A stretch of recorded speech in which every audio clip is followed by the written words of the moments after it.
Welcome to bakes and blogs by Rasha.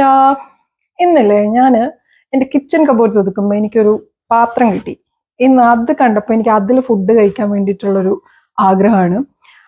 എനിക്ക് ഉറപ്പാണ് നിങ്ങളുടെ എല്ലാവരുടെ ചൈൽഡ്ഹുഡിൽ നിങ്ങൾ ഈ പാത്രത്തിൽ കഴിച്ചിട്ടുണ്ടാവും. ഇപ്പോഴും അത് മിക്കവരുടെ വീട്ടിൽ കാണും. എൻ്റെ വീട്ടിലും ഉള്ളത് കൊണ്ടാണല്ലോ ഇന്ന് ഒതുക്കിയപ്പോൾ എനിക്കത് കിട്ടിയത്. പക്ഷെ ഞാൻ എടുക്കാതെ വെച്ചേക്കായിരുന്നു. ഇന്നത് കണ്ടപ്പോഴത്തേക്കും എനിക്ക് അതിൽ ചോറ് കഴിക്കാനായിട്ടൊരു ആഗ്രഹം. പാത്രം ഏതാന്നല്ലേ?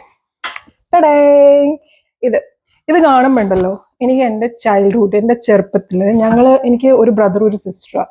ഞങ്ങൾ 3 പേരും കൂടി ഇതിനു വേണ്ടി അടി കൂടിയതിന് കൈയും കണക്കൂല. ഒരൊറ്റ പാത്രം വീട്ടിലുണ്ടായിരുന്നുള്ളൂ. 3 പേരും ഫൈറ്റ് ചെയ്യും.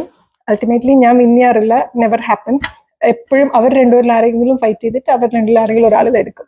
അവസാനം ഞങ്ങളുടെ അടികൂടൽ കണ്ടിട്ട് വാപ്പ് പോയി ഞങ്ങൾക്ക് 3 പേർക്കും കൂടി ഇതുപോലത്തെ ഓരോ പ്ലേറ്റ് മേടിച്ചുകൊണ്ട് വന്നു. റൗണ്ട് ഷേപ്പിൽ 2 കോളമായിട്ടുള്ള ഇങ്ങനെ ചോറ് കഴിക്കുന്നതായിരുന്നു. എനിക്കിപ്പോൾ ഇത് കാണുമ്പോൾ ആ മെമ്മറീസ് ഒക്കെയാണ് ഇങ്ങനെ റൺ ചെയ്യുന്നത് മൈൻഡിൽ കൂടി.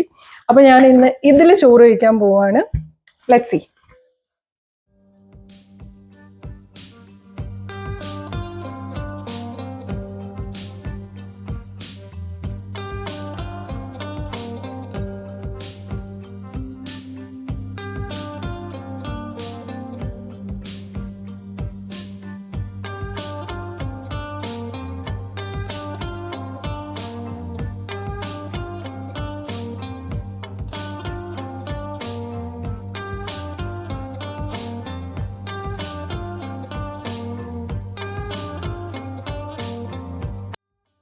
അപ്പൊ ഇത് എൻ്റെ ഇവിടെ ചോറ്, പരിപ്പ്, ചിക്കൻ ഫ്രൈ, കാബേജ് തോരൻ, വെണ്ടയ്ക്ക മെഴുക്കുവരട്ടി, അച്ചാറ്, പപ്പടം എല്ലാം റെഡിയാണ്.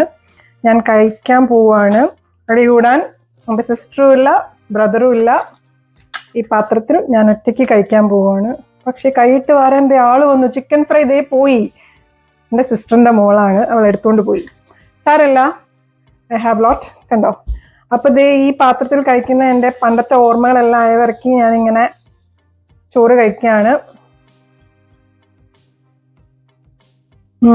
അതെ, ഇവിടെ ഞാൻ കാലിയാക്കിയൊക്കെയാണ്.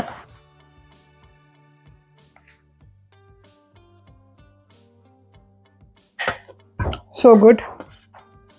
അടിപൊളി ചോറും പരിപ്പും, ചിക്കൻ ഫ്രൈ.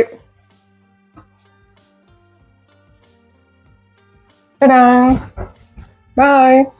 നിങ്ങൾക്ക് ഈ പാത്രത്തിൽ കഴിച്ച് നിങ്ങളുടെ എന്തെങ്കിലും മെമ്മറീസ്, ഓർമ്മകൾ എന്തെങ്കിലുമൊക്കെ ഉണ്ടെങ്കിൽ do share in the comment box. അപ്പൊ താങ്ക് യു. ബൈ.